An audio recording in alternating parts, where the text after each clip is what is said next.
জন্মাষ্টমী।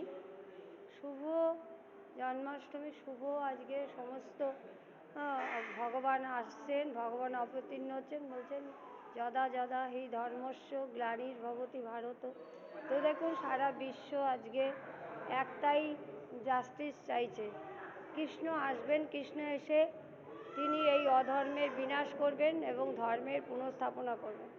তো যদা যদা হি ধর্মস্য গ্লানির্ভবতি ভারত অভ্যুত্থানম অধর্মস্য তদাত্মানম সৃজাম্যহম পরিত্রাণায় সাধুনাম বিনাশায় চ দুষ্কৃতাম কর্মসংস্থান পুনরুত্থায় সম্ভবামি যুগে যুগে। দেখুন যুগে যুগে তিনি ধর্ম স্থাপনের জন্য এসছেন। হ্যাঁ, তো ধর্ম স্থাপনের জন্য সাধুগুরু বৈষ্ণবকে রক্ষার জন্য শ্রীকৃষ্ণ আবির্ভাব নেবেন। কটার সময়? কটার সময়? রাত কটায়?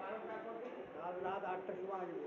এই যে সাধু বলে দেন রাত, হ্যাঁ, তারপরে তারা পুষ্পাঞ্জলি দেবে, ঠাকুরের অভিষেক হবে। আচ্ছা, রাধে রাধে। তো অভিষেক হবে, রাধে রাধে। তো সবার মঙ্গল হোক, সবার ভালো হোক, রাধে রাধে।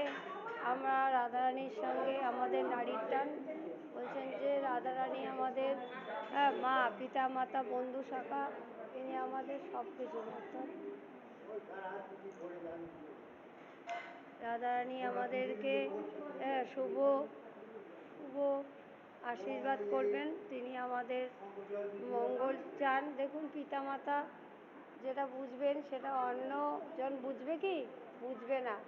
তার পিতামাতা যেটা ভালো চাইবেন, পিতামাতা বন্ধু সখা আমাদের রাধা মাধব সাধুগুরু বৈষ্ণব, তিনি আমাদের ভালো চাইছেন। সেই পথে আসুন, শুভ চিন্তা, শুভ বুদ্ধি, শুভ চেতনার উদয় হোক। রাধে রাধে।